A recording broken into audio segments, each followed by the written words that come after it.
Hey guys, JP Kuhlman here. It's really neat we get to do this retreat together. Hopefully it's been fruitful. Hopefully everyone's gotten something out of it and the Holy Spirit's been able to move in your heart the way He desires. And in this little session, I really want to focus on the story that has stayed with me over the years. I heard it a couple years ago from a priest giving a homily. I think it was Father Mike Schmitz. He gives some beautiful homilies. And he told a story about these sisters that had come to visit him in Minnesota where he lives. And these sisters were members of the convent where St. Faustina, who began the Divine Mercy Chaplet, the image of Divine Mercy, she's known for that. And she was a member of these sisters in Poland. And these sisters who were visiting Minnesota a couple years ago, they told Father Mike this story. So years ago in the 1940s, might have been the 1930s, I'm not sure, around there was this man in a hospital, very sick. And there was this priest who was there in the hospital visiting patients. And one of the nuns, one of the sisters that works at the hospital, grabbed the priest and said, "Father, you got to come see this guy. He's about to die. He's old. He's struggling with his faith. He doesn't want to talk to anybody. He's so upset. And he's angry. He's bitter." And the priest's like, "Okay, yeah, I'll go see this guy. That's why I'm here." So but then sister warns him, "Well, listen, there have been other people who tried to see him, and he doesn't want to see anybody. He's actually said he doesn't want to see a priest." And the father, the priest who's being asked to go see him, he's like, well, then why are you asking me? He doesn't want to see a priest. And the sister's saying, "Father, you got to go see him. Come on, let's go, follow me." And you know how a good sister who loves people, they can be pretty persistent.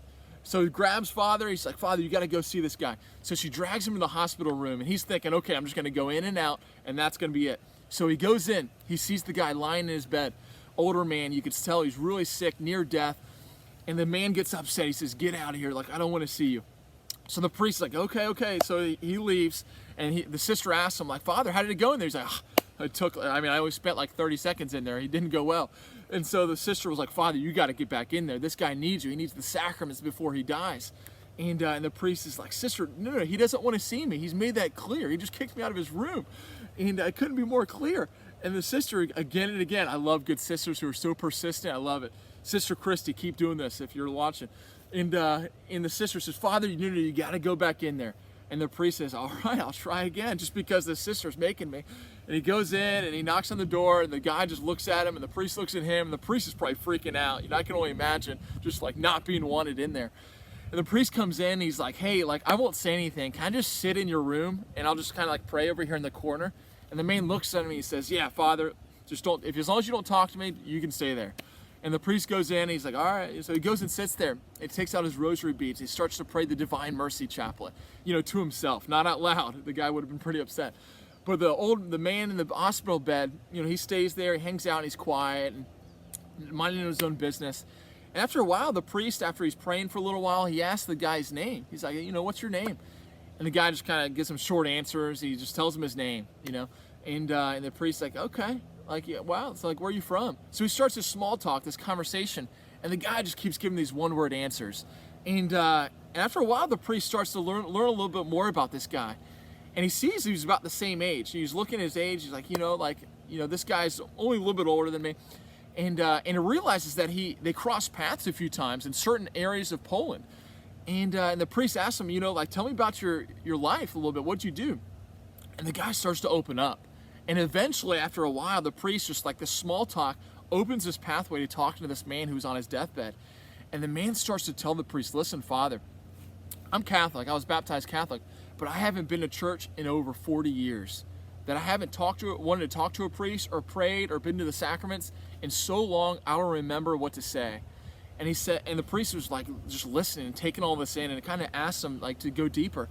And the man said, "Listen, like when I was younger, I was working in this railroad system, where he would be the one to move the railroad tracks up and down. Like if there was a train coming, he would put the gates down so that cars didn't go in the way of the train tracks, so they didn't get on the train tracks to get hit by a train."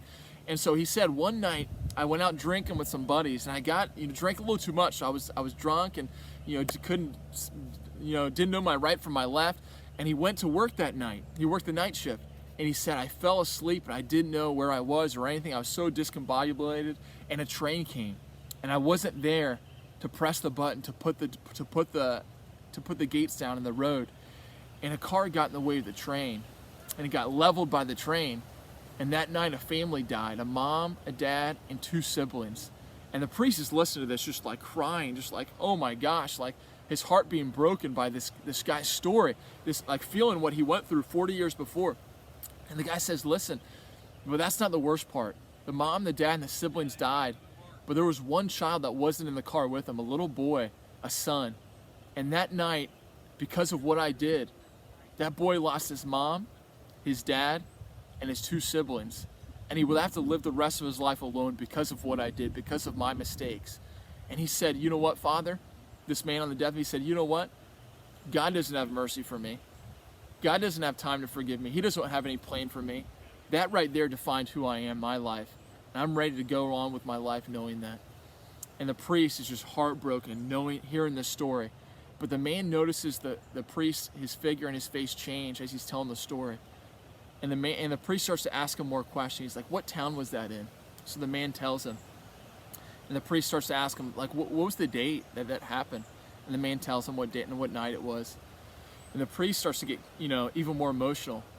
And he looks at the man and he says, listen, that same night in that same town, I was a little boy. And I lost my dad, my mom, and my 2 siblings because the train ran them over on the tracks because of a man not doing his job at the railroad station. And as soon as he said that, the man's heart just opened and the floodgates were open.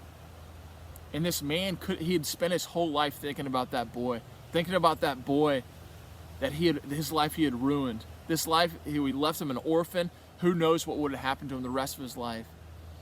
And that man opened up to that priest and said, Father, I'm so sorry. And the priest just told him, listen, that was me that night.